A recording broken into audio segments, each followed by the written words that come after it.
Bab 321. Tetua perkumpulan darah iblis itu bernama Modeng, seorang ahli alam langit puncak tingkat 8. Alasan mengapa dia begitu memusuhi Xiang Shaoyun adalah karena wajah iblis adalah seorang jenius dari faksi miliknya. Karena itu, dia membenci Xiang Shaoyun karena telah membunuh wajah iblis. Tetua Heluo, apakah Anda membantu Xiang Shaoyun atau membantu perkumpulan darah iblis? Bagaimana Anda bisa menyarankan hal seperti itu? Teriak Liang Zuangmin dengan tidak senang. Kau berani mempertanyakan aku. Saranku bermanfaat bagi semua orang di paviliun tepi awan. Ini tidak ada hubungannya dengan kalian para murid. Minggir, tegur Heluo. Heluo telah diangkat menjadi pemimpin kelompok mereka dan memegang otoritas mutlak atas mereka. Dengan demikian, meskipun banyak yang tidak senang dengan perlakuan tidak adilnya terhadap Xiang Shaoyun, semua orang tetap diam. Xiang Shaoyun melirik Heluo dan Modeng sebelum mencibir dan berkata, apakah kalian berdua sudah selesai? Jika sudah selesai, enyahlah. Kata-kata itu membuat wajah Modeng dan Heluo berubah muram. Aku akan membantaimu, teriak Modeng dan langsung menyerang. Dia membanting telapak tangannya yang hitam ke arah Xiang Shaoyun, melepaskan serangan yang jelas-jelas di luar kemampuan Xiang Shaoyun untuk bertahan. Liang Zuangmin dan Hua Hongluo menjadi cemas karena keduanya tidak ingin melihat hal buruk terjadi pada Xiang Shaoyun. Sayangnya, keduanya terlalu lemah untuk membantunya saat ini. Tepat ketika telapak tangannya hendak mengenai Xiang Shaoyun, Modeng merasakan kekuatan tertentu menerobos masuk ke dalam pikirannya. Rasa sakit yang tajam tiba-tiba menyerang kepalanya, membuatnya berhenti menyerang dan memegangi kepalanya sambil merintih kesakitan. Kau mau membunuhku, anjing tua? Biarkan aku membunuhmu dulu, geram Xiang Shaoyun. Dia menyerang dengan 7 cakar matahari membara, mencakar dada Modeng dengan energi api yang sangat kuat yang menyebar di cakarnya. Cakar-cakar itu merobek pakaian Modeng sebelum meninggalkan beberapa luka berdarah di dadanya. Untaian kekuatan api Yun mulai berputar-putar di sekitar tubuh Modeng. Ah! Menderita kesakitan baik di jiwa maupun di tubuh fisiknya, Modeng meratap memilukan sambil berguling-guling di tanah. Dalam sekejap mata, seluruh tubuhnya menyala, mengubahnya menjadi manusia api. Anggota perkumpulan darah iblis sangat khawatir. Mereka semua menyerbu Xiang Shaoyun, berusaha membunuhnya dan menyelamatkan Modeng. Kalian semua ingin mati. Baiklah. Aku akan mengirim kalian semua ke alam baka, kata Xiang Shaoyun dengan senyum kejam di wajahnya. Sebuah kekuatan jiwa tak berwujud terpisah menjadi 5 dan melesat ke arah 5 tetua perkumpulan darah iblis.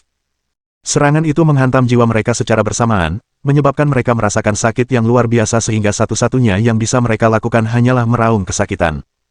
Xiang Shaoyun memanfaatkan kesempatan itu dan menghunus pedang petir ungunya sebelum mengayunkannya ke arah kelima orang itu.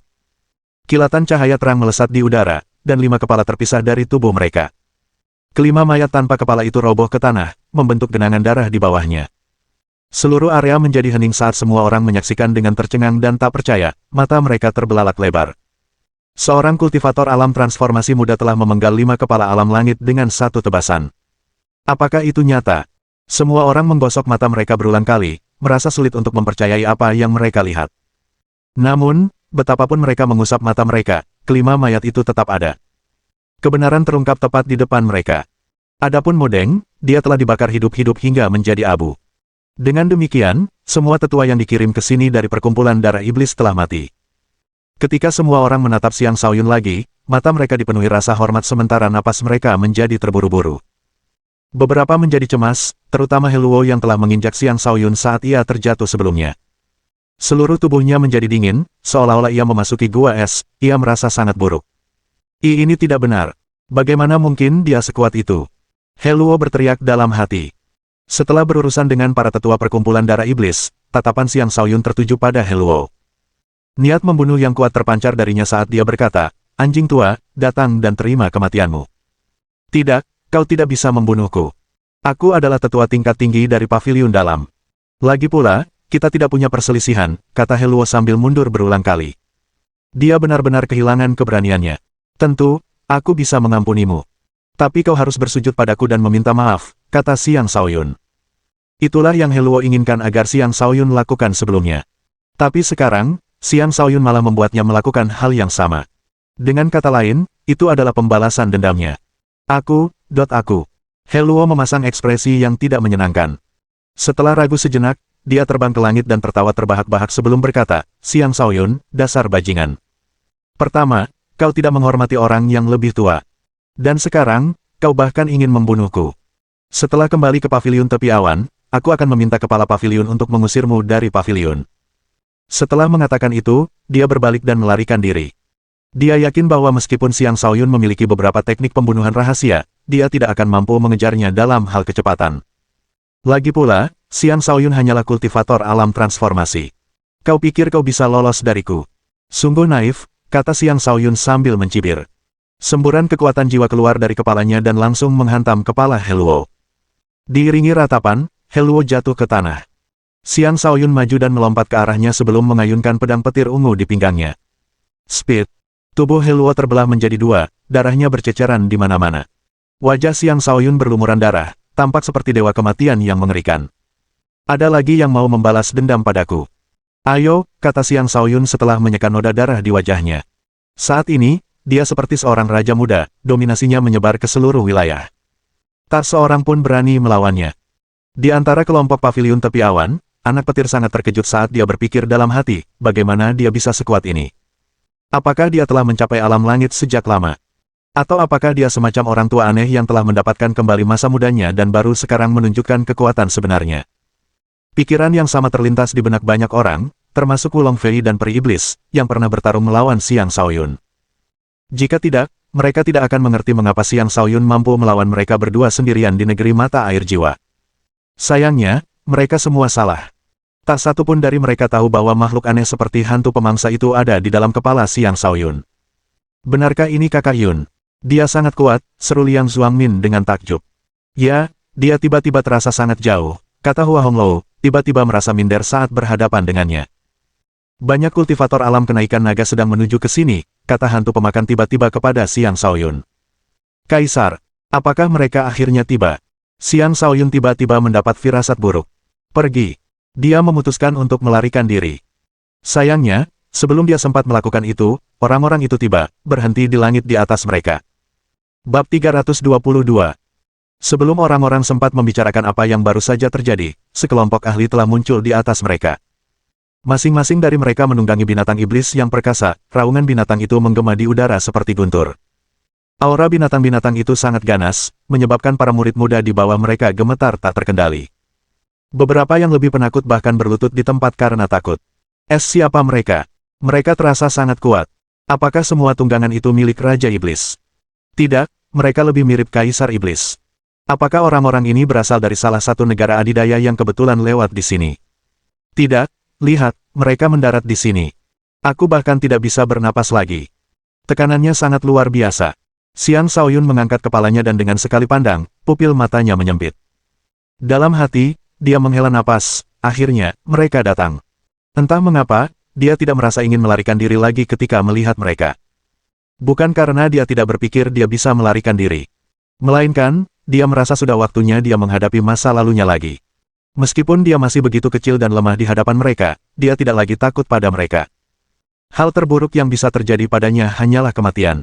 Ketika hantu pemangsa merasakan emosi Xiang Shaoyun, dia bertanya, Tuan Muda, apakah mereka datang untuk Anda?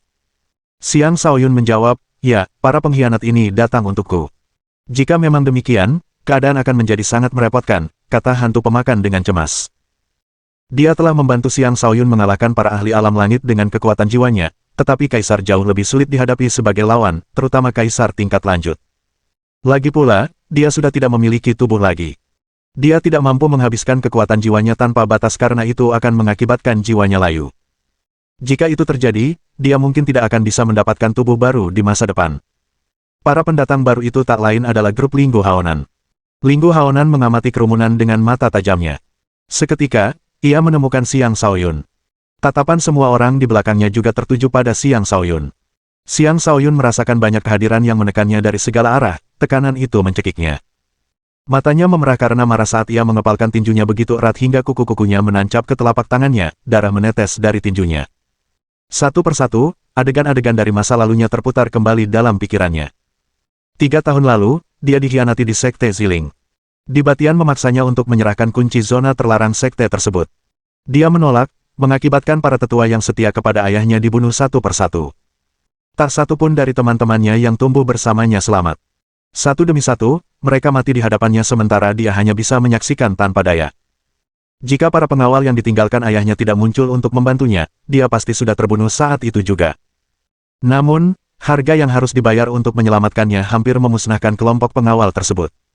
Hatinya dipenuhi rasa bersalah terhadap mereka yang terbunuh demi dirinya. Saat itulah dia bersumpah untuk suatu hari membalas dendam atas mereka.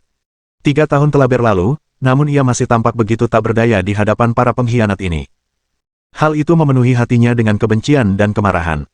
Seandainya ia tidak tertipu oleh kedua wanita jalang itu untuk bersumpah tidak berlatih kultivasi selama 10 tahun ketika masih kecil, mungkin semua itu tidak akan terjadi. Sayangnya, ia tidak bisa lagi kembali ke masa lalu.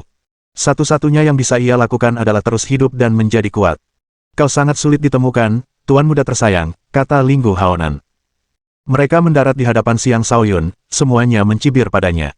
Mereka semua memandang Xiang Shaoyun dengan ekspresi mengejek, mata mereka dipenuhi rasa jijik. Sekali lagi, orang-orang di daerah itu terkejut. Mereka tidak pernah membayangkan bahwa Xiang Shaoyun memiliki latar belakang seperti itu. Orang-orang ini benar-benar memanggilnya tuan muda mereka. Tidak heran dia memiliki kemampuan bertarung yang begitu gagah berani. Tetapi cukup membingungkan karena orang-orang tampaknya tidak terlalu menghormatinya. Siapa kau? Tanya salah satu tetua pavilion Cloud Margin. Dia hanya penasaran, tetapi terkadang, rasa penasaran bisa membahayakan. Tepat setelah dia mengajukan pertanyaan, Linggu Haonan melambaikan tangannya dan berkata, saya sedang berbicara dengan tuan muda saya di sini. Mengapa serangga mengganggu? Kilatan cahaya melesat di udara, dan sesepuh itu langsung meledak. Bang! Ia meledak seperti bom, bukan manusia, menghadirkan pemandangan mengerikan berupa daging dan darah yang berhamburan kemana-mana. Pemandangan itu menakutkan yang lain, dan mereka berbalik untuk melarikan diri. Jangan ada yang bergerak. Membangkang berarti mati, kata Yun Feng dingin. Seketika itu juga, aura seorang kaisar menyebar ke seluruh area, menyebabkan semua orang berhenti bergerak karena takut. Tolong lepaskan kami. Kami bukan anggota Cloud Margin Pavilion. Ya Tuhan, tolong ampuni kami. Ini tidak ada hubungannya dengan kami. Suara-suara orang yang memohon belas kasihan memenuhi udara. Mereka tahu betapa kuat dan kejamnya mereka. Membunuh mereka semua bahkan bukanlah hal yang sulit bagi mereka. Karena tidak ada satupun dari mereka yang ingin mati, satu-satunya hal yang masuk akal untuk dilakukan adalah memohon belas kasihan. Wajah Xiang Shaoyun semakin mengerikan saat ia mengepalkan tinjunya, amarah memenuhi matanya. Tuan muda, mengapa Anda tidak mengatakan apa-apa? Apakah Anda melupakan bawahan Anda? Tanya Linggu Haonan dengan seringai di wajahnya. Tiba-tiba, Xiang Shaoyun tertawa terbahak-bahak. Hahaha, aku bukan tuan muda pengkhianat sepertimu. Tidak, kau salah. Meskipun kau sampah, selama kau masih hidup, kau akan tetap menjadi tuan muda kami, kata Linggu Haonan. Dia menoleh ke belakang dan bertanya, semuanya, apakah dia tuan muda kita? Yun Feng adalah orang pertama yang tertawa terbahak-bahak sebelum menjawab, tentu saja dia begitu. Aku masih ingat bagaimana tuan muda yang kurang ajar ini pernah menjadikanku tunggangannya, terbang kemana-mana bersamanya di punggungku. Saat berbicara, wajahnya dipenuhi kebencian, seolah-olah ia ingin mencabik-cabik Xiang Shaoyun. Xiang Shaoyun menatap Yun Feng dan tersenyum. Haha, aku hampir lupa tentang itu. Benar, ada seseorang yang dengan sukarela berpura-pura menjadi anjing terbang hanya demi hadiah obat raja. Sekarang aku ingat, kaulah anjing terbang itu. Sampah. Kau sedang mencari kematian. Yun Feng meraung dengan ekspresi jijik. Dia hendak menyerang ketika Linggu Haonan menghentikannya. Tidak perlu terburu-buru. Karena sampah ini ada di sini, kita harus bersenang-senang. Kita tidak bisa membiarkan dia mati begitu saja. Aku sudah berjanji pada tuan muda untuk membawanya kembali hidup-hidup. Membawaku kembali hidup-hidup. Apakah kau bahkan mampu melakukan itu? Ejek Xiang Shaoyun. Lihat dirimu, masih saja mengucapkan kata-kata sombong itu. Apa kau pikir kau masih tuan muda yang sama? Kau hanyalah sampah, kata Linggu Haonan. Aku akan memberimu kesempatan untuk hidup. Ada banyak orang di sini. Jika kau bisa membunuh mereka semua, aku akan membiarkanmu hidup. Bagaimana? Bab 323. Ketakutan menyelimuti wajah semua orang ketika mereka mendengar kata-kata Linggu Haonan. Mereka telah menyaksikan sendiri Xiang Shaoyun membantai para tetua perkumpulan darah iblis. Jika Xiang Shaoyun ingin membunuh mereka, akan sulit bagi mereka untuk bertahan hidup. Tentu saja, karena mereka memiliki keunggulan jumlah, mereka masih bisa melawan. Namun, tidak semua orang berpikir demikian, karena beberapa hanya ingin melarikan diri. Tidak, aku tidak mau terlibat lagi dengan ini. Aku pergi, kata seseorang sebelum berlari secepat mungkin. Setelah satu orang melakukannya, yang lain pun mengikuti. Dan ketika orang-orang yang tidak bergerak melihat bahwa mereka yang melarikan diri masih baik-baik saja, kekacauan pun terjadi. Hehe, mau pergi. Apa kau sudah minta izin padaku? Kata Yun Feng sambil mencibir sebelum melayangkan serangan telapak tangan dengan santai ke arah mereka yang berlari. Pohon palem itu tidak terlihat mengesankan, namun kekuatan di baliknya sangat mengerikan. Dor! Dor! Seketika itu juga, lebih dari 10 orang yang melarikan diri berubah menjadi daging cincang. Tak seorang pun dari mereka selamat. Kerumunan itu terdiam. Tak seorang pun berani mencoba melakukan apapun. Semua orang berdiri diam dengan ekspresi muram, tidak tahu harus berbuat apa. Dalam ketidakberdayaan mereka melampiaskan kemarahan mereka kepada Xiang Shaoyun. Mereka semua percaya bahwa Xiang Shaoyunlah yang telah mendatangkan malapetaka seperti itu kepada mereka. Langsung serang aku dan lepaskan mereka, tuntut Xiang Shaoyun dengan marah. Haha, sejak kapan Tuan Muda menjadi begitu baik hati? Linggu Haonan tertawa terbahak-bahak. Dia menatap kerumunan dan berkata, Tuan Muda saya tidak tega membunuh kalian semua. Bagaimana kalau begini? Kalian yang akan membunuhnya. Siapapun yang membunuhnya akan diizinkan pergi. Kata-kata itu kembali membangkitkan harapan pada sebagian orang di sana. Ayo, bekerja sama untuk membunuhnya. Kita akan punya kesempatan untuk selamat, teriak seseorang, menghasut orang-orang untuk mulai menyerang. Benar saja, beberapa puluh orang menyerbu Xiang Shaoyun, mengepungnya dengan serangan dari segala arah. Serangan bertubi-tubi itu membuat Xiang Shaoyun terkejut. Ia segera terbang ke langit dengan sayap harimau putihnya.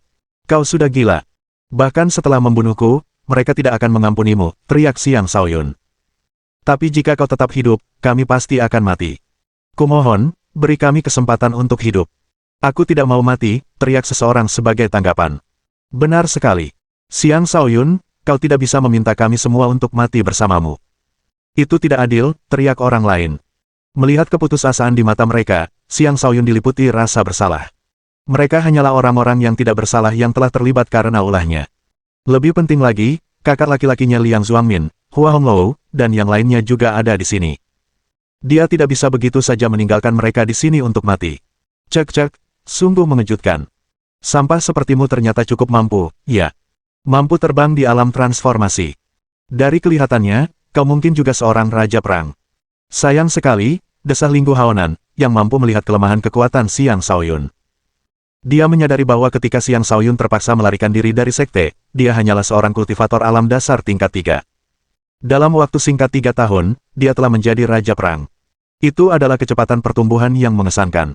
Untungnya, mereka telah menemukannya. Jika dia dibiarkan terus berkembang, dia akan menjadi ancaman besar bagi mereka di masa depan. Aku akan ikut denganmu. Selamatkan mereka, kata Xiang Shaoyun. Cek-cek. Tuan Muda, seseorang dengan status tinggi seperti Anda memohon keringanan hukuman untuk sampah masyarakat ini. Nah, itu memberi saya alasan lebih untuk tidak mengampuni mereka. Saya ingin membelenggu Anda dengan rasa bersalah yang tak akan pernah Anda lupakan, kata Linggu Haonan sambil tersenyum mengejek. Kemudian dia menatap Yun Feng dan memerintahkan, bunuh mereka semua. Baik, Tuan Panglima, jawab Yun Feng dengan tatapan membunuh di matanya. Berhenti. Tepat pada saat itu, suara Chen Jiayan menggema di udara. Dasar bajingan tua itu lagi. Dia benar-benar berpikir aku tidak berani membunuhnya. Linggu Haonan meludah dengan marah. Chen Jiayan, Du Xuanhao, Murong King, dan beberapa ahli alam kenaikan naga lainnya telah tiba. Chen Jiayan menatap Linggu Haonan dan berkata, mereka semua adalah murid-murid jenius dari kota-kota di sekitar sini. Jika kalian benar-benar melakukan pembantaian di sini, kaisar dari berbagai kota tidak akan membiarkannya begitu saja. Kalian tidak akan bisa menikmati kedamaian jika sampai terjadi. Kau pikir itu bisa menakut-nakuti kami? Di sini, selain perkumpulan naga, kami tidak takut pada siapapun, seru Linggu Haonan dingin. Chen Jiayan dan yang lainnya langsung pucat pasi. Mereka semua tahu persis seperti apa eksistensi perkumpulan naga itu. Karena mereka berani membandingkan diri mereka dengan perkumpulan naga, itu hanya bisa berarti bahwa mereka juga memiliki latar belakang yang sangat besar. Apapun yang terjadi, kalian tidak bisa membunuh mereka. Jika kalian bersikeras, kami akan melawan kalian dengan nyawa kami, kata Chen Jiayan dengan tatapan tegas. Benar. Utusan juga telah dikirim ke kaisar kota-kota lain. Saya yakin mereka semua ada di sini. Bahkan seekor naga pun tidak mudah menaklukkan seekor ular di sarang ular. Lebih baik tidak merusak semua jembatan dan tahu kapan harus berhenti, kata Du Xuanhao. Linggu Haonan hendak mengatakan sesuatu ketika seorang lelaki tua di belakangnya tiba-tiba berbicara kepadanya melalui transmisi suara, lupakan saja. Jangan buang waktu di sini. Jika perkumpulan naga mengetahui kita ada di sini, keadaan akan sangat sulit bagi kita. Prioritas kita adalah membawa sampah itu kembali dan menyelesaikan misi kita. Linggu Haonan tahu betapa pentingnya hal itu, jadi dia setuju dan berkata, baiklah. Suruh mereka pergi. Pergilah kalian semua, kata Chen Jiayan setelah menghela napas lega. Mereka tersadar dari kepanikan dan mulai berpencar ke segala arah. Dalam sekejap mata, kerumunan sekitar 2.000 orang itu lenyap. Hanya beberapa orang yang tersisa. Liang Zuangmin, Hua Honglou, Chen Zilong, dan Li Yaxuan termasuk di antara mereka yang tetap tinggal. Lin Zihan juga ingin tinggal, tetapi ia diseret pergi oleh tetua Akademi Seribu Hutan. Adapun Chen Zilong dan Li Yaxuan, mereka masih di sini karena kedua kaisar klan Chen telah membawa mereka mengikuti Chen Jiayan. Kakak Honglou, pergi duluan, kata Xiang Shaoyun melalui transmisi suara. Aku kakakmu. Bagaimana mungkin aku hanya menonton saat kau mati? Jika kau harus mati, aku akan mati bersamamu, kata Liang Zuangmin dengan tegas. Hua Honglou mengatakan hal yang sama, tidak ada gunanya hidup jika kau sudah mati. Kehangatan menyelimuti hati Xiang Shaoyun ketika mendengar kata-kata itu. Mereka yang tidak akan meninggalkannya di hadapan kematian adalah mereka yang benar-benar peduli padanya. Haha, Tuan Muda, Anda sungguh menawan. Ternyata ada orang yang rela mati bersama Anda. Luar biasa. Saya akan mengabulkan permintaan mereka dan mengantar mereka pergi terlebih dahulu, kata Yun Feng. Kau ingin membunuh mereka? Aku akan membunuhmu duluan, kata Xiang Shaoyun, ekspresinya tiba-tiba berubah menjadi menyeramkan. Bab 324. Dengan kepakan sayap harimau putihnya, Xiang Shaoyun seketika tiba di hadapan Yun Feng. Sampah, kau pikir hanya karena kau punya sedikit kekuatan, kau bisa menghentikanku. Lihat saja. Akan kupatahkan sayapmu dulu, kata Yun Feng sambil mencengkeram Xiang Shaoyun. Tangan itu membangkitkan energi spiritual di sekitarnya dan mengirimkannya ke arah Xiang Shaoyun, mencoba menghancurkan sepasang sayapnya. Kau pikir aku masih sama seperti dulu? Aku akan membunuhmu sebelum kau bisa melakukan apapun. Xiang Shaoyun meraung. Pedang Overlord Sky Flying Saber muncul di tangannya, dan dia mengayunkannya ke arah Yun Feng. Itu adalah tebasan yang melampaui kekuatan Raja Perang, bahkan melampaui kekuatan seorang Raja sejati. Kekuatannya setara dengan seorang kaisar. Satu tebasan itu memicu energi spiritual di sekitarnya, menyebabkan energi tersebut berkumpul dan membentuk seberkas cahaya sepanjang beberapa ratus meter yang langsung sampai di hadapan Yun Feng. Yun Feng, hati-hati. Linggu Haonan berteriak. Namun sudah terlambat. Yun Feng benar-benar meremehkan Xiang Shaoyun. Di matanya, pemuda itu hanyalah serangga yang bisa ia hancurkan sesuka hatinya. Ia telah membuat kesalahan dengan meremehkan musuh. Ketika Xiang Shaoyun menunjukkan kekuatan tempur yang begitu dahsyat, ia tertegun. Tidak. Dia meraung ketakutan, tetapi dia tidak bisa menghindari serangan itu tepat waktu. Dia terbelah menjadi dua, darahnya berceceran kemana-mana. Linggu Haonan dan bawahannya tercengang. Chen Jiayan, Du Xuanhao, Murong King, dan yang lainnya juga tercengang. Mereka semua tahu tingkat kultivasi Xiang Shaoyun. Karena itu, tidak terbayangkan bagi mereka bahwa dia bisa tiba-tiba menunjukkan kemampuan bertarung yang luar biasa. Mustahil. Bagaimana kau bisa memiliki kemampuan bertarung seperti itu? Zhu Jinxi, pergi dan kalahkan dia, kata Linggu Haonan. Baik, Komandan. Saya pasti akan mengalahkannya, jawab Zhu Jinxi sebelum bergegas menuju Xiang Shaoyun dengan senjata terangkat. Berbeda dengan Yun Feng yang ceroboh dan arogan, ia menggunakan seluruh kekuatannya sejak awal dan mengirimkan kekuatan tak terbatas yang menghancurkan Xiang Shaoyun. Setiap serangannya cukup kuat untuk menghancurkan gunung dan sungai, tidak ada raja yang bisa bertahan. Bahkan kaisar biasa pun akan kesulitan menghadapi serangannya. Hehe, sudah bertahun-tahun sejak terakhir kali aku bertarung dengan seseorang. Hari ini, kau akan menjadi sasaran latihanku, kata Xiang Shaoyun yang tiba-tiba mencibir.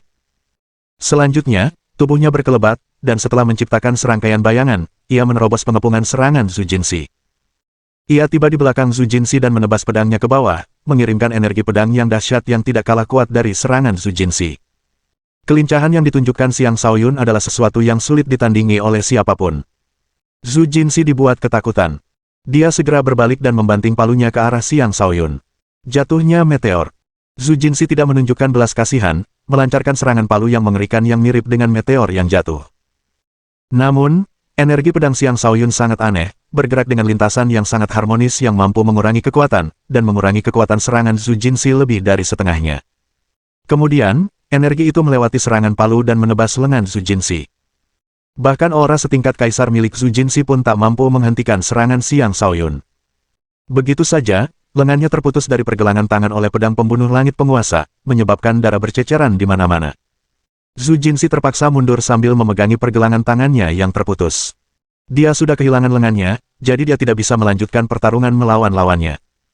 Tanpa perintah Linggu Haonan, beberapa orang lain mengambil inisiatif untuk menyerang. Mereka tidak menyerang secara gegabah. Sebaliknya, mereka menyebar dan mencoba menekan Xiang Shaoyun dengan aura mereka sebelum menyerang bersama-sama. Serangan mereka sangat dahsyat, dan bahkan tunggangan mereka pun tak tinggal diam, tunggangan-tunggangan itu menyerang bersama tuannya. Serangan-serangan itu memenuhi langit, menghancurkan seluruh area. Di darat, Liang Xuangmin memanfaatkan kesempatan itu untuk menyeret Hua Hongluo pergi. "Apa yang kalian lakukan? Bukankah kita akan tinggal bersama Shaoyun?" tanya Hua Hongluo dengan bingung. "Itulah rencanaku. Tapi lihatlah kekuatannya. Dia jelas mampu melarikan diri sendiri. Jika kita tetap tinggal, kita hanya akan menjadi bebannya. Hanya jika kita pergi, dia akan bisa fokus untuk melarikan diri," jelas Liang Xuangmin. Meskipun Liang Xuangmin tampak seperti orang yang berpikiran sederhana, sebenarnya dia sangat cerdas dan dapat melihat dengan jelas kesulitan yang mereka hadapi. Hua Hongluo mendapati dirinya setuju, dan karena itu mereka mulai melarikan diri secepat mungkin. Dengan kekuatan mereka, meloloskan diri dari kelompok Linggu Haonan hampir mustahil. Namun, demonstrasi kekuatan Xiang Shaoyun yang tiba-tiba telah sepenuhnya mengalihkan perhatian mereka. Dan dengan demikian, keduanya mampu melarikan diri tanpa perlawanan. Apakah pemuda ini Xiang Shaoyun? Dia sudah memiliki kekuatan kultivator alam kenaikan naga. Betapa kuatnya, dan betapa luar biasanya, seru Murong King dengan takjub. Tidak, ini bukan kekuatan aslinya. Dia pasti menggunakan teknik terlarang atau menerima bantuan dari seorang ahli super, kata Chen Jiayan sambil mengerutkan kening. Benar. Dia kemungkinan masih kultivator alam transformasi tingkat puncak. Sepertinya anak ini memiliki latar belakang yang luar biasa. Jika tidak akan ada begitu banyak ahli alam kenaikan naga yang memburunya, kata Du Xuanhao. Ia teringat bagaimana Xiang Shaoyun menolaknya tanpa berpikir panjang ketika ia menawarkan diri untuk menjadi tuannya. Saat itu, ia percaya bahwa Xiang Shaoyun hanyalah seekor katak sombong di dalam sumur, tetapi sekarang, ia menyadari betapa salahnya ia. Pemuda ini bukanlah katak di dalam sumur. Sebaliknya, seorang kaisar biasa tidak cukup baik untuk menjadi tuannya. Leluhur, jika memungkinkan, tolong selamatkan Xiang Shaoyun, pinta Chen Zilong. Nak, apakah kau sudah gila? Tidakkah kau lihat orang macam apa yang telah ia sakiti? Setidaknya ada 3 orang yang lebih kuat dariku. Aku tidak cukup kuat untuk menyelamatkannya. Jika aku mencoba melakukan sesuatu, seluruh klan Chen akan berada dalam bahaya, kata Chen Jiayan dengan tegas. Sembari berbicara, ia menyelimuti lingkungan sekitar mereka dengan auranya, membungkam percakapan mereka dari orang lain. Ia takut kelompok Linggu Haonan akan mendengar mereka. Ia tidak menyangka bahwa ia akan mampu menjadi pesaing mereka hanya karena ia berhasil memaksa mereka untuk mengubah pikiran mereka tentang membunuh semua murid. Ia dapat merasakan bahwa selain Linggu Haonan, ada 2 kultivator lain yang kekuatannya sama sekali tidak dapat ia ketahui. Bagaimana mungkin ia menyinggung para ahli ini demi seseorang yang tidak ada hubungannya dengannya? Kekecewaan terpancar di wajah Chen Zilong, dan ia tidak punya kata-kata lain untuk diucapkan. Lebih baik kita menjauh dari mereka. Kita tidak ingin terkena gelombang kejut dari pertengkaran mereka, saran Murong King. Yang lain setuju. Dengan demikian, mereka menjauh lebih jauh dari medan perang. Di langit di atas medan perang, Xiang Shaoyun melesat kemana-mana, bergerak seperti hantu yang menari di tengah serangan mereka. Sambil menghindar, dia membalas dengan serangan mematikan. Tiba-tiba, dia tiba di hadapan seorang ahli alam kenaikan naga tingkat 6 dan mengayunkan pedang pembunuh langit penguasa miliknya ke perut ahli tersebut. Bab 325. Serangan Xiang Shaoyun datang begitu cepat sehingga ahli alam kenaikan naga tingkat 6 itu tidak sempat mundur. Perutnya terluka, dan darah menyembur keluar. Tepat ketika Xiang Shaoyun hendak melanjutkan serangannya, tombak lawannya melesat di udara ke arahnya. Pada saat yang sama, tunggangan lawannya membuka rahangnya dan menggigitnya juga. Xiang Shaoyun terpaksa mundur, tetapi serangan lain sudah datang dari belakang. Dia mengayunkan pedangnya ke belakang, menangkis serangan yang datang, tetapi benturan itu membuatnya terlempar dan batuk darah. Linggu Haonan merasa lega melihat Xiang Shaoyun akhirnya terluka, dan dalam hatinya ia berpikir, kupikir anak ini benar-benar telah tumbuh menjadi lebih kuat dari kita. Tapi sepertinya semuanya masih terkendali. Jangan lengah. Ada yang aneh dengan anak ini. Kita harus mengakhiri pertempuran secepat mungkin, kata lelaki tua keriput di belakang Linggu Haonan. Ya, jika mereka juga tidak bisa mengalahkannya, aku akan bertindak sendiri, kata Linggu Haonan sambil mengangguk. Setelah Xiang Shaoyun terluka, keempat ahli alam kenaikan naga lainnya meningkatkan intensitas serangan mereka. Salah satu dari mereka adalah seorang ahli yang menggunakan 2 pedang. Dengan satu tebasan, dia menciptakan naga banjir sepanjang beberapa ratus meter dan mengirimkannya terbang tepat ke pinggang Xiang Shaoyun. Ini adalah seorang ahli alam kenaikan naga tingkat 7, kemampuan bertarungnya tidak kalah hebat dari Du Xuanhao. Anehnya, Xiang Shaoyun menghadapi tebasan itu secara langsung. Dia mengayunkan pedangnya, menciptakan wajah iblis dengan energi pedangnya yang kemudian berbenturan dengan naga banjir. Gemuruh, gemuruh. Tabrakan itu menciptakan gelombang kejut dahsyat yang mengguncang sekitarnya. Ledakan energi terjadi di mana-mana, menciptakan banyak kawah di tanah di bawahnya. Sekali lagi, Xiang Shaoyun dipukul mundur. Sekali lagi, serangan datang dari belakangnya. Untungnya, dia berhasil menghindari serangan itu tepat waktu. Jika tidak, kepalanya akan terlepas dari tubuhnya. Haha, ini menyenangkan. Sudah berapa tahun ya? Pertarungan ini sangat seru. Jika saudara-saudaraku dari masa lalu tahu bagaimana aku dipermalukan oleh beberapa kultivator alam kenaikan naga yang lemah, aku pasti akan menjadi bahan tertawaan, kata Xiang Shaoyun yang tiba-tiba mengangkat kepalanya dan tertawa terbahak-bahak. Selanjutnya, dia menyerang para penyerangnya lagi. Di tengah serangan, dia berubah menjadi 8 orang, masing-masing tampak seperti orang sungguhan. Kedelapan orang itu kemudian menyerang keempat penyerang di sekitarnya. Kedelapan orang itu bergerak dengan kecepatan lebih cepat dari sebelumnya, seolah-olah dia belum menggunakan kekuatan penuhnya sama sekali. Tak satu pun dari keempatnya dapat memastikan mana dari 8 sosok itu yang merupakan tubuh asli. Mereka juga menduga bahwa kedelapan sosok itu adalah tubuh asli, dan mereka terpaksa segera bereaksi terhadap 8 sosok penyerang tersebut. Namun, dari 8 sosok itu, 7 diantaranya sebenarnya adalah tubuh ilusi, dan tubuh asli sedang menuju ke arah pengguna pedang ganda. Hantu kesepian penghisap darah. Sesosok hantu muncul di belakang Xiang Shaoyun, auranya yang menyeramkan dan dingin menyebar di udara. Dengan tebasan pedangnya, hantu itu terbang ke depan, memperlihatkan taringnya yang ganas. Pengguna pedang ganda itu merasakan hawa dingin menjalar di punggungnya, dan rasa takut muncul di hatinya. Namun, dia bukanlah orang yang akan mundur begitu saja. Singkirkan dirimu dari hadapanku. Dengan raungan, dia menebas kedua pedangnya berulang kali, mengirimkan banyak naga banjir terbang ke arah hantu itu. Saat dia fokus pada hantu itu, sebuah cakar tiba-tiba muncul seperti hantu dan mencengkeramnya.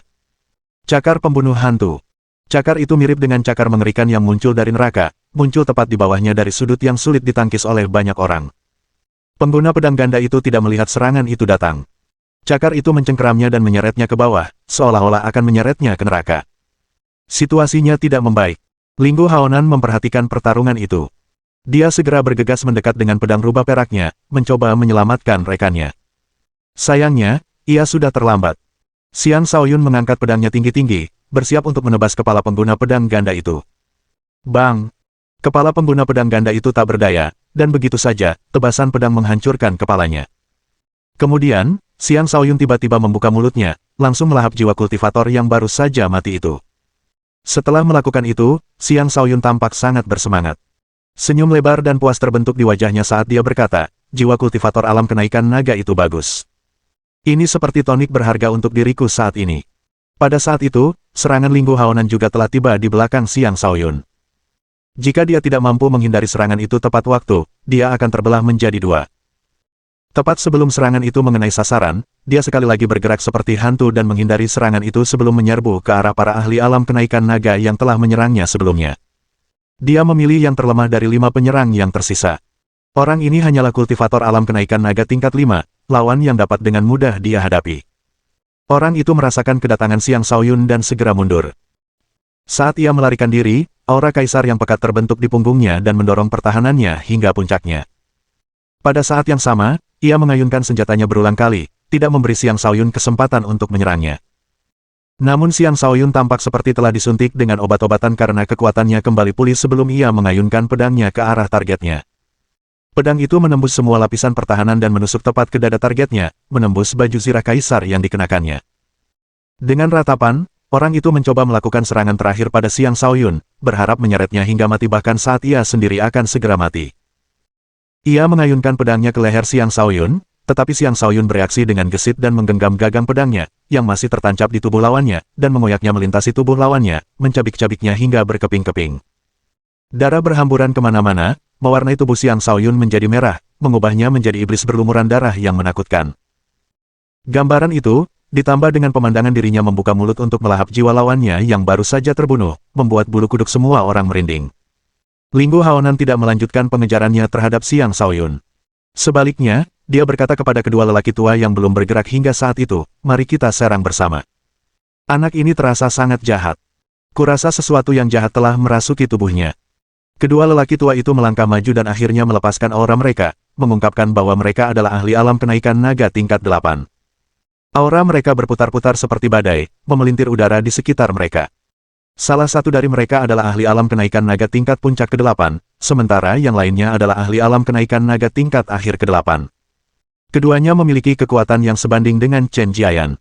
Jika Chen Jiayan memutuskan untuk melawan mereka, dialah yang akan kalah. Bab 326. Nama keduanya masing-masing adalah Yuan Ling dan Liu Sandao. Yang pertama adalah lelaki tua bijaksana yang mahir dalam teknik pencarian jiwa, seorang yang agak sadis. Yang kedua adalah ahli pedang, dan biasanya hanya membutuhkan 3 tebasan untuk mengalahkan lawannya. Mereka berdua adalah anggota Sekte Ziling dan menguasai teknik pertempuran tingkat tinggi. Tokoh-tokoh seperti Chen Jiayan dan Du Xuanhao sama sekali tidak sebanding dengan mereka. Jika mereka bertarung, Chen Jiayan dan Du Xuanhao lah yang akan kalah. Adapun Ling Guhaonan, dia adalah yang terkuat di antara kelompok itu, seorang ahli alam kenaikan naga tingkat 9. Namun, bahkan mereka pun hanya anggota tingkat menengah di Sekte Ziling dan bukanlah ahli top sejati sekte tersebut. Ada beberapa kultivator yang bahkan lebih kuat di kelompok mereka, tetapi para kultivator itu telah memisahkan diri untuk mengejar Duoji. Bagaimanapun, mereka yakin memiliki kekuatan yang lebih dari cukup untuk menangkap Xiang Shaoyun.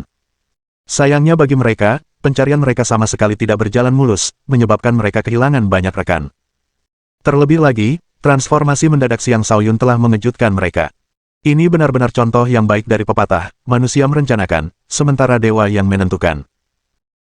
Ling Guhaonan, Yuan Ling, dan Liu Sandao mengepung Xiang Shaoyun, aura mereka sepenuhnya tertuju padanya. Yuan Ling mencibir dan berkata, "Roh jahat, aku tahu kau telah merasuki tubuh sampah itu. Jika kau bersedia melayani kami mulai sekarang, kami bersedia mencarikanmu tubuh yang lebih kuat. Itu hanya akan menguntungkanmu. Haha, mencoba memancingku lalu membunuhku. Sungguh naif," kata Xiang Shaoyun sebelum tertawa terbahak-bahak. Mengapa Xiang Shaoyun begitu kuat saat ini? Itu karena dia telah mengizinkan hantu pemangsa untuk mengendalikan tubuhnya, dan itulah bagaimana dia memperoleh kemampuan bertarung seorang ahli alam kenaikan naga. Jika tidak, hampir mustahil baginya untuk membunuh para ahli alam kenaikan naga. Tentu saja, itu tidak berarti bahwa tubuhnya menjadi milik hantu pemangsa mulai sekarang. Karena hantu pemangsa telah mengakui Xiang Shaoyun sebagai tuan mudanya, dia tentu saja tidak akan menyakitinya. Dia hanya meminjam tubuh itu sementara dan akan kembali ke ikat kepala jiwa naga neter setelah pertarungan. Itu adalah keputusan yang diambil Xiang Shaoyun demi kelangsungan hidupnya. Dia pasti akan menanggung akibatnya, tetapi itu masih lebih baik daripada mati. Tidakkah kau lihat betapa buruknya situasimu saat ini? Tubuh yang kau miliki terlalu lemah, dan kau tidak bisa mengeluarkan kekuatanmu yang sebenarnya. Kau tidak punya peluang melawan kami bertiga, kata Yuan Ling. Haha, kau benar. Tapi jika aku ingin melarikan diri, adakah di antara kalian yang bisa mengejarku? Xiang Shaoyun mencibir.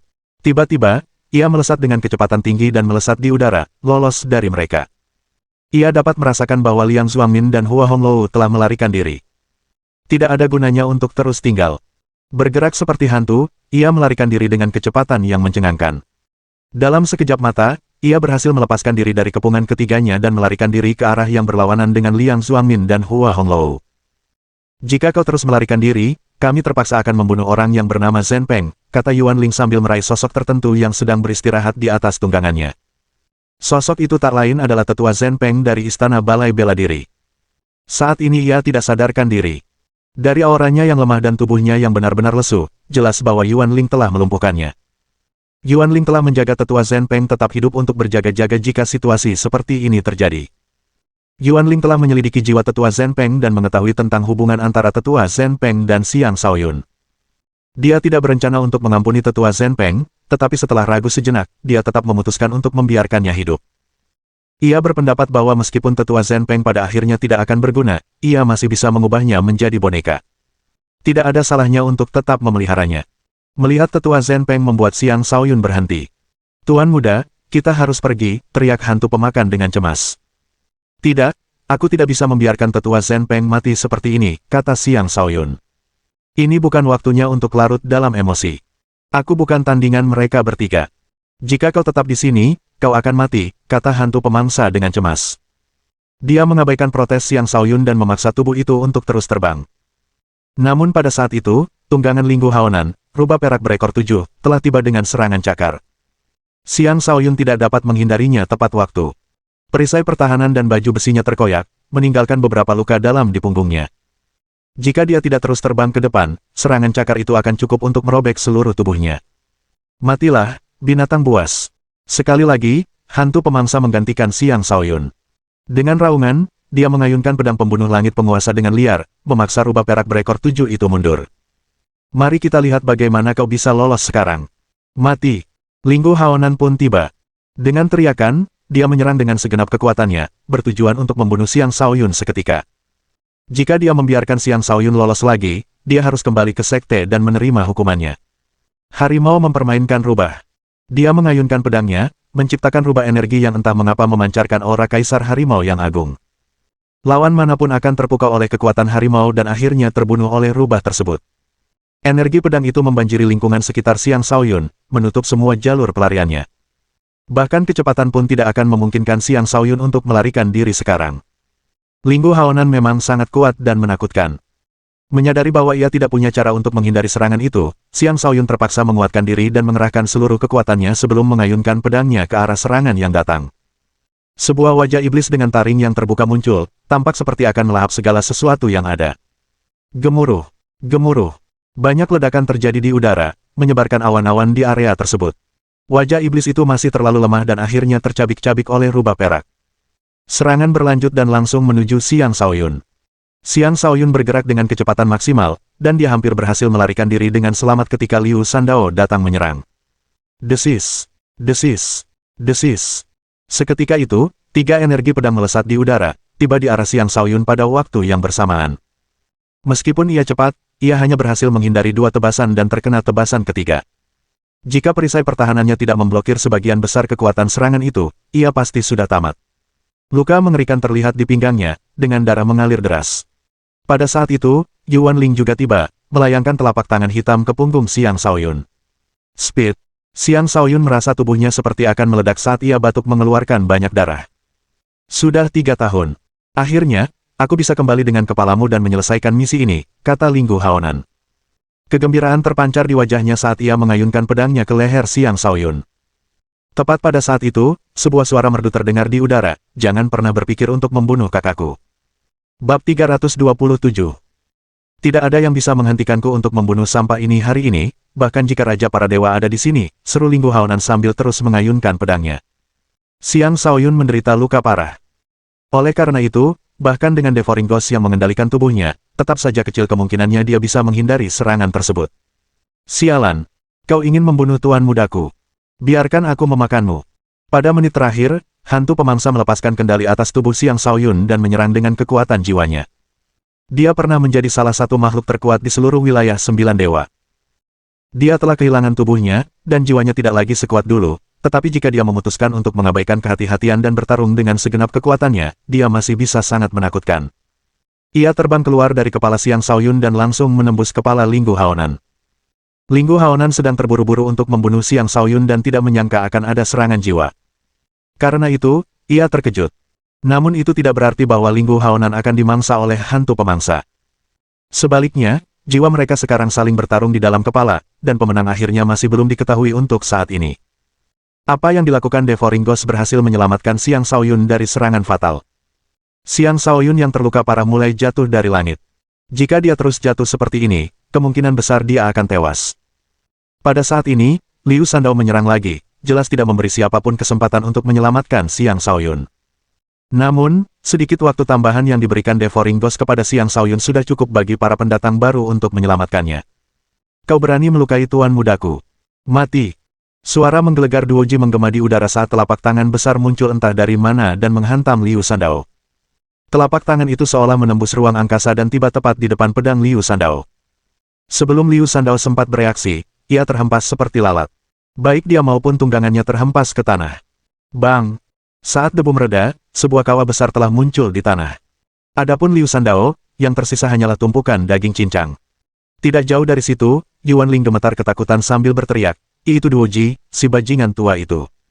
Tanpa ragu sedikit pun, dia berbalik dan melarikan diri dengan kecepatan setinggi mungkin. Para ahli alam kenaikan naga yang selamat lainnya juga mulai melarikan diri, benar-benar meninggalkan Linggu Haonan. 13 elang, bunuh semuanya, perintah sebuah suara yang mengancam. Ya, Nona muda, jawab 13 suara. Kemudian, 13 sosok melesat melintasi langit, mengejar orang-orang yang melarikan diri. Teriakan elang bergema di seluruh area sementara sayap elang yang besar menyelimuti langit dan menutupi matahari, membuat suasana tampak seperti badai akan datang. Tidak jauh dari sana, Chen Jiayan, Du Xuanhao, Murong King, dan yang lainnya benar-benar tercengang. Siapa orang-orang itu? Mereka sangat kuat, seru salah satu kaisar klan Chen. Jangan bicara. Kita harus pergi, kata Chen Jiayan sambil menyeret Chen Zilong dan Li Yaxuan pergi. Yang lain tak berani menunggu dan segera pergi, bergerak lebih cepat daripada saat mereka datang. Namun, tak satu pun dari mereka berhasil pergi jauh sebelum sesosok bertangan satu muncul di hadapan mereka. Sebuah medan kekuatan besar menyelimuti mereka, menghentikan mereka. Sensasi sesak napas itu terlalu berat bagi mereka, dan mereka hampir jatuh dari langit. Itu adalah perasaan tertindas baik pada tubuh maupun jiwa mereka, sesuatu yang sangat tak tertahankan. Tuan, ini tidak ada hubungannya dengan kami, kata Chen Jiayan dengan susah payah. Tidak masalah. Kalian semua akan menunggu. Tuan muda saya akan memutuskan nasib kalian. Jika sesuatu yang buruk terjadi pada tuan muda saya, kalian semua bisa pergi ke alam baka bersamanya, kata Duo Ji dengan acuh tak acuh. Hatinya dipenuhi amarah saat itu. Pemimpin sekte telah mempercayakan tuan muda kepadanya, namun ia gagal melindungi tuan muda tersebut. Ia bahkan merasa ingin bunuh diri karena malu. Xiang Shaoyun tidak lagi jatuh dari langit. Sebuah sosok lincah muncul dan menangkapnya. Sosok itu adalah seekor kucing iblis perkasa dengan bulu hitam halus dan mengkilap serta sedikit bercak hijau di lehernya. Ia memiliki sepasang mata tembus pandang yang tampak seperti permata berharga. Mata itu seolah mampu melihat menembus segalanya dan membuat siapapun yang menatapnya menjadi linglung. Dengan tubuhnya yang kuat, ia lebih mirip harimau daripada kucing. Ini adalah kucing iblis bermata hijau bermutasi yang sangat langka. Di atas kucing itu duduk seorang wanita yang sangat cantik. Ia mengenakan pakaian muslin hitam. Wajahnya begitu cantik hingga mampu menyebabkan kejatuhan kerajaan dan begitu mempesona hingga mampu memikat jiwa setiap pria. Kulit di bagian lengannya yang terbuka tampak sehalus dan selembut kulit bayi, membuat siapapun ingin membelainya dengan lembut. Dia tak lain adalah Ye Chaomu, adik perempuan Xiang Shaoyun. Mengapa nama belakangnya berbeda dengan Xiang Shaoyun? Itu karena dia adalah anak angkat yang dibesarkan ayah Xiang Shaoyun sejak kecil dan bukan saudara kandung biologisnya. Namun, hubungan di antara mereka jauh lebih dekat daripada saudara kandung biasa. Saat itu, Ye Chaomu merangkul Xiang Shaoyun sambil air mata mengalir dari matanya. Tangannya dengan lembut menyentuh wajah pucat Xiang Shaoyun saat ia menangis, "Kakak." Kesedihan dan rasa sakit yang tak terbatas memenuhi suara itu. Ada pepatah yang mengatakan bahwa kakak laki-laki itu seperti ayah.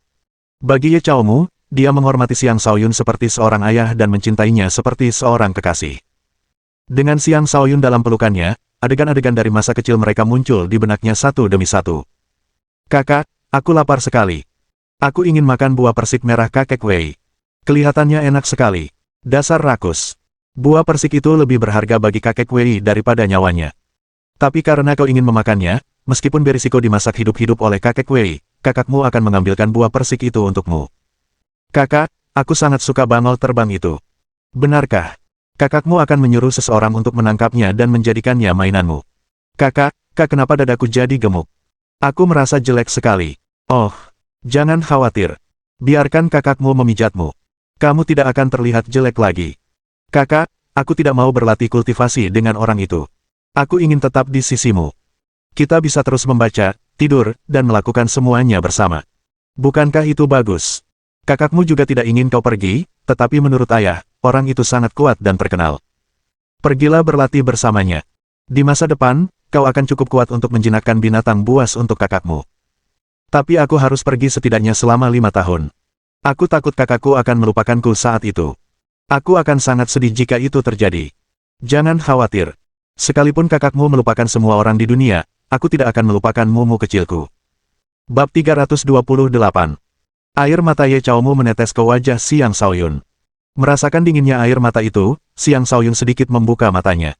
Dia tidak bisa melihat dengan jelas siapa orang di hadapannya, dan dia hanya secara naluriah menatap Linggu Haonan dan berkata dengan lemah, "Kalahkan, dia." "Jangan khawatir, kakak. Aku akan memastikan dia mati dengan cara yang mengerikan," janji Ye Chaomu sambil menggenggam tangan Xiang Shaoyun erat-erat. Kemudian dia melihat ke arah tertentu dan berteriak, "Di mana kau, elang pertama? Datang dan bunuh dia untukku." Mendengar kata-kata itu, seseorang terbang kembali dengan menunggangi elang. Elang itu mengepakkan sayapnya dan dengan sekejap, orang itu muncul di samping Ye Chaomu dan menjawab, "Ya, Nona muda." Xiang Shaoyun menambahkan dengan lemah, "Selamatkan, selamatkan, jenazahnya." Kemudian, dia jatuh pingsan. "Apakah kakak akan membiarkannya tetap di sini agar dia bisa membalas dendam sendiri nanti?" gumam Ye Chaomu sebelum berkata kepada First Eagle, "Simpan jasadnya. Kakakku akan memutuskan apa yang akan dilakukan dengannya nanti." First Eagle menerima perintah itu dan terbang menuju Linggu Haonan yang sedang berjuang untuk melarikan diri. Ia sangat lambat melarikan diri karena jiwanya saat ini sedang terlibat dalam pertempuran sengit dengan Devouring Ghost. Dia adalah kultivator alam kenaikan naga tingkat 9 dan sudah memiliki jiwa yang kuat. Karena itu, bahkan hantu pemakan pun tidak bisa dengan mudah mengalahkannya. Terlebih lagi, dia memiliki keuntungan bertarung di dalam tubuhnya sendiri, dan hantu pemakan mungkin malah yang akan dimangsa. "Siapa kau, dasar bajingan tua? Pergi dari sini atau aku akan menghancurkanmu. Kau tidak mampu melakukan itu. Lagi pula, bala bantuan tuan muda sudah datang. Kita berdua akan mati bersama. Hehe, kau tidak akan berhasil. Aku akan menghancurkanmu setelah meninggalkan tempat ini. Kau bahkan tidak akan bisa pergi. Untuk melakukan itu, kau harus berurusan denganku terlebih dahulu." Ketika elang pertama tiba, tunggangan Linggu Haonan, rubah perak berekor 7, berdiri berjaga di depan tuannya, melindunginya. "Kau ingin mencelakai tuanku? Lewat mayatku dulu," kata rubah perak berekor 7. "Banji, kau yang akan menghadapi rubah ini," kata elang pertama sambil melompat dari punggung tunggangannya. "Tentu. Sudah lama sejak terakhir kali aku makan rubah. Kurasa hari ini aku bisa mencicipi daging rubah," jawab elang iblis itu. Terbang dengan kecepatan tinggi, elang pertama melintas di atas rubah perak berekor 7 dan mengulurkan cakar elangnya sambil meraung, "Kembali." Cakar elang itu sangat besar, cukup besar untuk mengangkat seluruh gunung. Untuk menghadapi hantu pemangsa, Linggu Haonan terpaksa membagi perhatiannya menjadi 2. Akibatnya, dia tidak bisa menghindari cakar tersebut dan langsung terjebak. Dia mencoba berontak tetapi sia-sia. "Turunlah ke sana," teriak elang pertama sambil membanting Linggu Haonan ke tanah di bawah. Bang! Linggu Haonan dibanting ke sebuah bukit, menyebabkan bukit itu langsung runtuh berkeping-keping. Elang pertama tidak berhenti sampai di situ. Dengan cakarnya masih mencengkeram erat Linggu Haonan, ia terus membanting Linggu Haonan ke sana kemari. Dor! Dor! First Eagle melemparkan Linggu Haonan ke sana kemari tanpa ampun, melukainya parah dan hampir membunuhnya. Seandainya bukan karena perintah dari Ye Chaomu untuk menjaga tubuh orang tersebut, First Eagle pasti sudah mampu menghancurkan Linggu Haonan sepenuhnya hanya dengan serangan itu. Sungguh kultivator alam kenaikan naga tingkat 9 yang lemah. Dia benar-benar tidak berdaya, kata elang pertama dengan nada menghina. Akibat luka parah di tubuhnya, jiwa Linggu Haonan juga ikut terpengaruh. Hantu pemangsa memanfaatkan kesempatan ini untuk melancarkan serangkaian serangan hebat terhadap jiwa Linggu Haonan. Linggu Haonan sebelumnya memegang keunggulan, tetapi sekarang jiwanya langsung dilahap oleh hantu pemangsa. Elang pertama tentu saja tidak menyadari hal itu. Dia hanya merasakan sensasi aneh, tetapi dia tidak terlalu memperhatikannya. Jika dia memeriksa, kemungkinan besar dia akan dapat melihat apa yang sedang terjadi. "Nona muda, ini bukan waktunya untuk berduka. Aku punya air mata air raja ribuan tahun di sini. Berikan kepada tuan muda," kata Duoji. Ye Chaomu menggelengkan kepalanya dan mengeluarkan sebotol berisi setetes cairan berkilauan dan transparan. Saat ia membuka botol itu, aroma yang menyenangkan tercium. Energi yang kuat terpancar dari setetes cairan tersebut, membuat semua orang di sana merasa segar. Duoji tak kuasa menahan diri untuk berteriak kaget, ini susu jam batu berusia 10 milenium. Susu jam batu 10 milenium adalah cairan alami ilahi yang membutuhkan lebih dari 10.000 tahun untuk terbentuk. Setiap tetesnya memiliki vitalitas yang cukup untuk menghidupkan kembali orang mati, sebuah mata air kehidupan sejati. Mata air Raja Milenium yang dimiliki Duoji sudah merupakan harta yang layak, tetapi itu tidak ada apa-apanya dibandingkan dengan susu jam batu 10 milenium. Chen Jiayan, Du Xuanhao, Murong King, dan yang lainnya dibawa kembali oleh Duoji. Ketika mereka melihat susu jam batu berusia 10 milenium, mata mereka hampir terbelalak karena takjub, dan tatapan kerinduan yang mendalam memenuhi wajah mereka. Bagi mereka, setetes susu jam batu berusia 10 milenium sama saja dengan memiliki nyawa tambahan. Namun mereka semua menyadari bahwa cairan ilahi seperti itu tidak akan ada hubungannya dengan mereka. Mereka menjadi semakin penasaran tentang identitas asli Xiang Shaoyun. Siapakah sebenarnya pemuda ini yang telah menarik begitu banyak ahli? Beberapa dari orang-orang ini tampaknya adalah penguasa. Penguasa bahkan tidak akan ada di organisasi tingkat 4 atau tingkat 5. Mereka kemungkinan besar adalah anggota organisasi tingkat 6 atau tingkat 7 yang kuat. Organisasi tingkat 3 membutuhkan setidaknya seorang kaisar, organisasi tingkat 4 membutuhkan setidaknya 10 kaisar, organisasi tingkat 5 membutuhkan setidaknya 50 kaisar dan setidaknya 1 kaisar puncak, organisasi tingkat 6 membutuhkan setidaknya 2 penguasa dan 100 kaisar, organisasi tingkat 7 membutuhkan setidaknya 10 penguasa, dan seterusnya. Ini adalah persyaratan minimum untuk klasifikasi tingkat masing-masing. Chen Jiayan dan yang lainnya sangat mengetahui hal itu. Karena itu, mereka semua bertanya-tanya apakah Xiang Shaoyun adalah seorang tuan muda dari organisasi tingkat 6. Dia pasti seorang tuan muda dari setidaknya organisasi tingkat 5, dan seorang tuan muda yang penting pula. Mereka bahkan tidak berani memikirkan bahwa Xiang Shaoyun berasal dari organisasi tingkat 7. Dunia organisasi tingkat 7 terlalu jauh dari mereka. Di belakang Chen Jiayan, tatapan Chen Zilong terfokus pada Ye Chaomu. Kekaguman memenuhi matanya saat dia berpikir, betapa cantiknya. Dia adalah wanita dengan kecantikan yang luar biasa langka. Li Yaxuan, yang berada di sampingnya, juga dianggap sangat cantik, tetapi bahkan dia merasa minder di hadapan Ye Chaomu. Dia menatap Chen Zilong sebelum menatap Ye Chaomu dan menghela napas dalam hati, bagaimana mungkin wanita secantik itu ada di dunia ini. Sepertinya saingan cinta yang kuat telah muncul untuk Qinyin. Ye Chaomu menyendokkan setetes susu jam batu 10 milenium ke mulut Xiang Shaoyun sambil berkata lembut, "Kakak, cepat sembuh. Mumu kecil datang untuk menemuimu. Kukira kau ingin aku memburu binatang buas untukmu. Setelah kau bangun, aku akan mengajakmu berburu. Dulu, kau selalu menjadi pembawa kebahagiaan. Mulai sekarang aku akan melakukan hal yang sama untukmu. Aku akan memberimu apapun yang kau inginkan, dan aku akan membunuh siapapun yang berani mengganggumu. Aku akan membuatmu menjadi kakak laki-laki paling bahagia di dunia." Itu ide yang bagus, gadis kecil. Sayang sekali kau tidak akan punya kesempatan untuk melakukan semua itu. Sebuah suara menyeramkan tiba-tiba terdengar di udara. Bab 329. Hampir mustahil untuk membedakan dari mana suara itu berasal. Suara itu terdengar dekat namun jauh, dan sulit untuk menentukan sumbernya. Duoji segera berdiri di hadapan Ye Chaomu, seolah-olah musuh besar telah tiba. Kemudian dia berteriak ke langit, "Musim dingin tua dan musim panas tua, turunlah ke sini. Berhentilah berpura-pura misterius di hadapanku." Kemudian, rantai energi melesat keluar dari tangannya menuju awan di atasnya. Bang! Itu adalah serangan yang sangat mengerikan yang tampak seperti akan menghancurkan langit di atas mereka. Seluruh ruang di atas mereka mulai bergetar.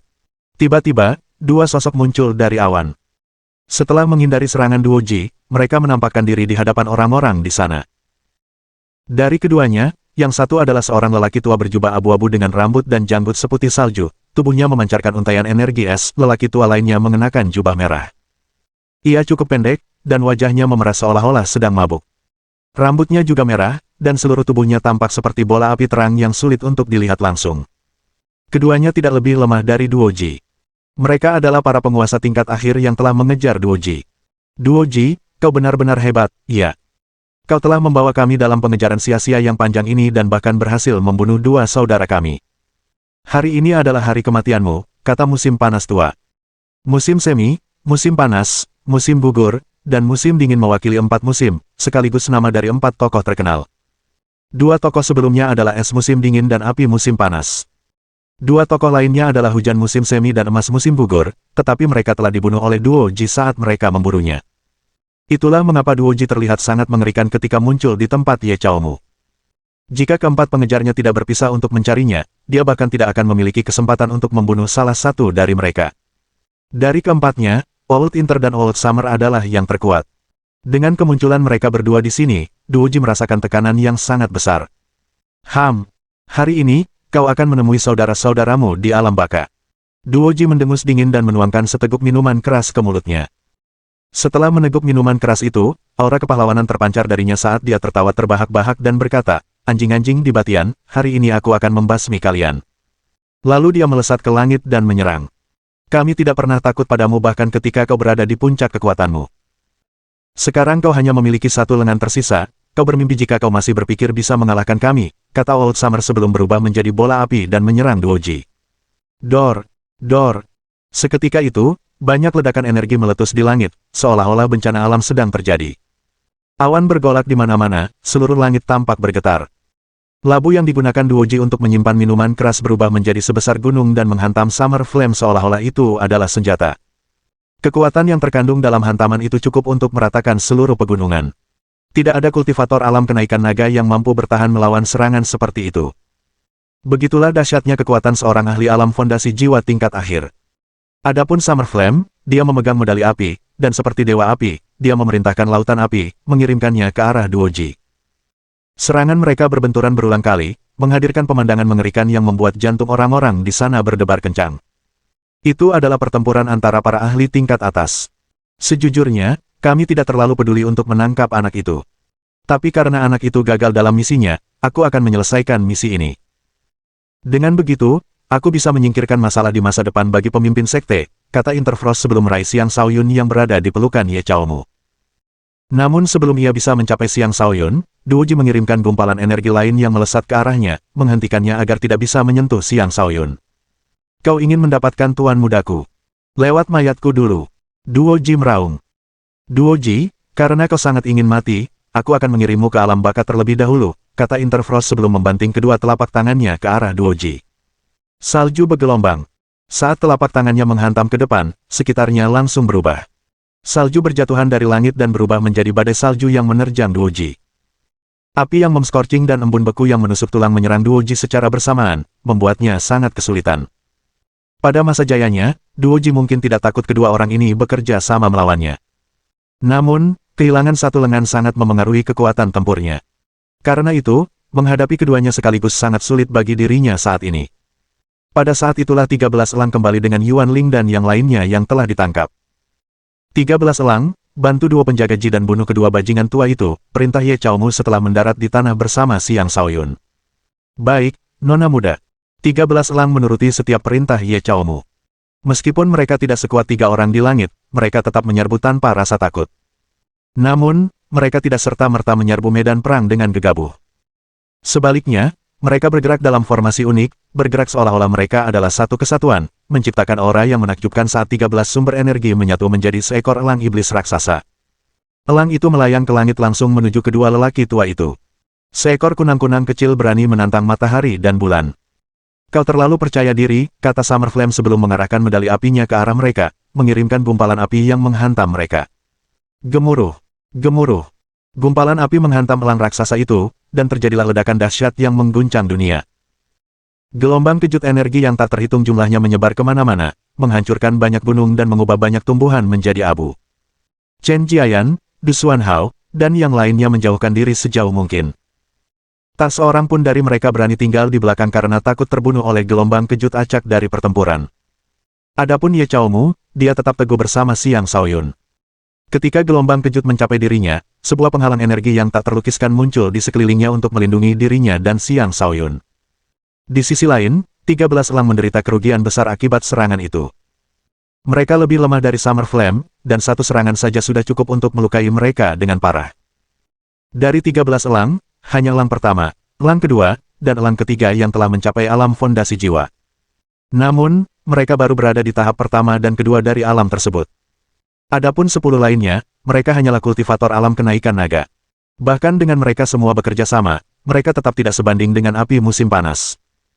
Duoji, buka matamu lebar-lebar dan saksikan aku membunuh kedua anak itu. Aku akan memusnahkan keluarga Xiang Yangzan, kata Summer Flame sambil mundur dari medan perang dan melancarkan serangan ke arah Xiang Shaoyun dan Ye Chaomu. Duoji sangat terkejut dan mencoba menghentikan Summer Flame, tetapi itu sebenarnya hanyalah pengalihan perhatian. Interfrost memanfaatkan pengalihan perhatian itu dan menyerang dengan kekuatan penuh, seketika membungkus Duoji dalam bongkahan es. Haha, akhirnya kita berhasil menangkapnya. Sekarang, saatnya membunuh kedua anak itu, kata Summer Flame sambil tertawa terbahak-bahak sebelum melayangkan telapak tangan berapi ke arah Xiang Shaoyun dan Ye Chaomu. Tepat pada saat itu, suara gemuruh tiba-tiba terdengar di udara. Bab 330. Raungan harimau yang memekakkan telinga menggema di seluruh area. Interfrost dan Summer Flame menghentikan apa yang sedang mereka lakukan setelah merasakan aura iblis yang muncul entah dari mana, kebingungan terpancar di mata mereka. Mereka tidak mengerti mengapa makhluk iblis sekuat itu muncul di tempat terpencil seperti ini. Lebih penting lagi, mereka merasa bahwa makhluk iblis itu datang untuk mereka. Benar saja, 3 sosok tiba-tiba terlihat melesat di udara ke arah mereka. Ketiga sosok itu berwujud manusia, tetapi dari ciri-ciri unik pada tubuh masing-masing, jelas bahwa mereka adalah makhluk iblis yang telah mengambil wujud manusia. Pria tua yang memimpin rombongan itu tampak persis seperti manusia biasa. Ia memiliki perawakan tegap, aura iblis yang kental selalu terpancar dari tubuhnya, dan sepasang mata cerah yang sulit untuk ditatap langsung oleh siapapun. Di sampingnya berdiri seorang pemuda yang lembut dan tampan. Aura iblisnya berbentuk raja harimau putih, pembawaannya agung. Orang ketiga tampak seperti pria berusia sekitar 30 tahun. Ia mengenakan pakaian kulit buaya emas, dengan sisik terlihat di lengannya. Sangat jelas bahwa ia adalah makhluk iblis. Pemuda itu berteriak kegirangan ketika pandangannya tertuju pada Xiang Shaoyun, bos. Dia mulai terjun dari langit ke arah Xiang Shaoyun. Dari mana asal makhluk kecil ini? Beraninya kau tidak menghormatiku. Summer Flame sangat marah melihat pemuda itu sama sekali mengabaikannya. Dalam amarahnya, dia melancarkan serangan telapak tangan ke arah pemuda itu. Serangan telapak tangan itu cukup kuat untuk mengubah kaisar menjadi daging cincang, lebih dari cukup untuk menghadapi Raja Iblis. Kurang ajar. Beraninya kau menyentuh pangeran, teriak lelaki tua itu sambil menghentakkan kakinya. Hentakan itu sangat kuat, memberikan perasaan seolah-olah langit itu sendiri runtuh menimpa dunia di bawahnya, hentakan mengerikan yang mampu seketika mengubah area luas menjadi kawah besar.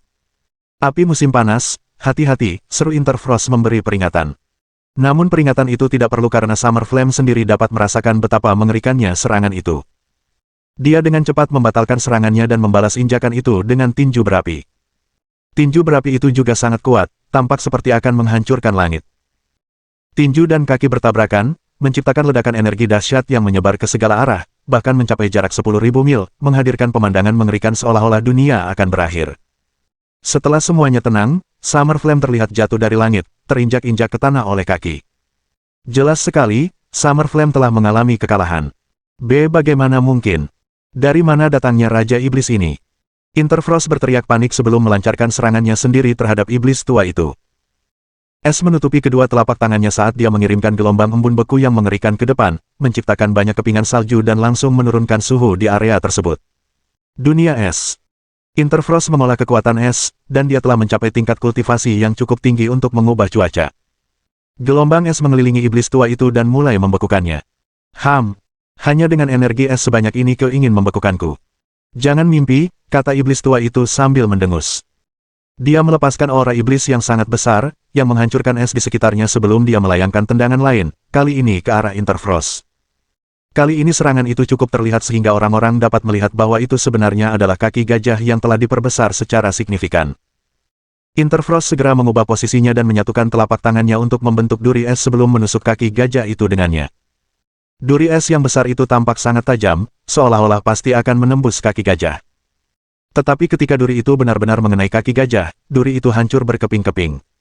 Dor, retakan. Kedua lengan Interfrost patah saat mencoba menahan injakan itu. Dengan darah menyembur dari mulutnya, dia terlempar beberapa meter jauhnya, tampak sangat menyedihkan. Interfrost, serang bersama. Summer Flame kembali melesat ke langit dan meraung. Dia mengayunkan medali apinya, memanggil lidah api yang tebal untuk menciptakan lautan api. Interfrost dengan cepat mendapatkan kembali keseimbangannya dan mengeluarkan bendera perak. Dia mengumpulkan semua energinya ke bendera itu, menyebabkan bendera itu membesar berkali-kali lipat. Kemudian dia mengayunkannya berulang kali, menyebabkan cuaca berubah, memanggil sejumlah besar kepingan salju. Api dan es mengelilingi iblis tua itu dengan kekuatan yang cukup kuat untuk menghancurkan sebagian besar daratan. Menarik, tapi masih belum cukup, ejek iblis tua itu sambil bergerak, memanggil dua kaki gajah raksasa. Salah satu kaki menghentak lautan api sementara kaki lainnya menghentak badai salju. Sebuah kekuatan dahsyat muncul dari kedua kaki itu. Dor. Dua ledakan yang memekakkan telinga terdengar saat api dan es benar-benar lenyap, diikuti oleh dua sosok tua yang jatuh dari langit sambil batuk darah. Pergi. Interfrost berteriak cemas sebelum melarikan diri ke satu arah.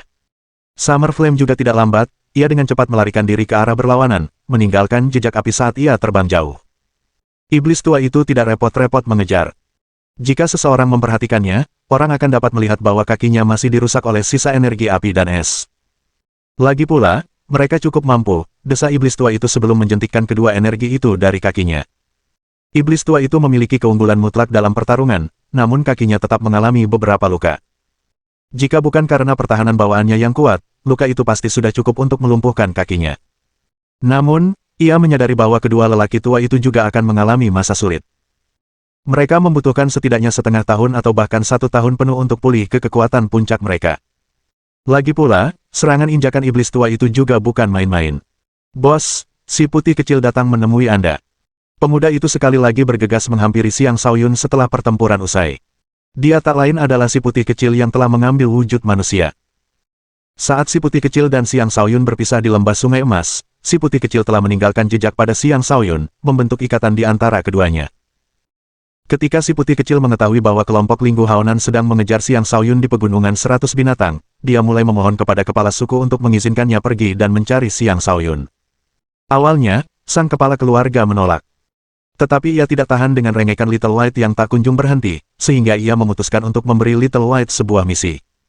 Jika misi tersebut berhasil diselesaikan, ia akan mengizinkan Little White pergi. Dan dengan susah payah, si putih kecil berhasil menyelesaikan misi tersebut.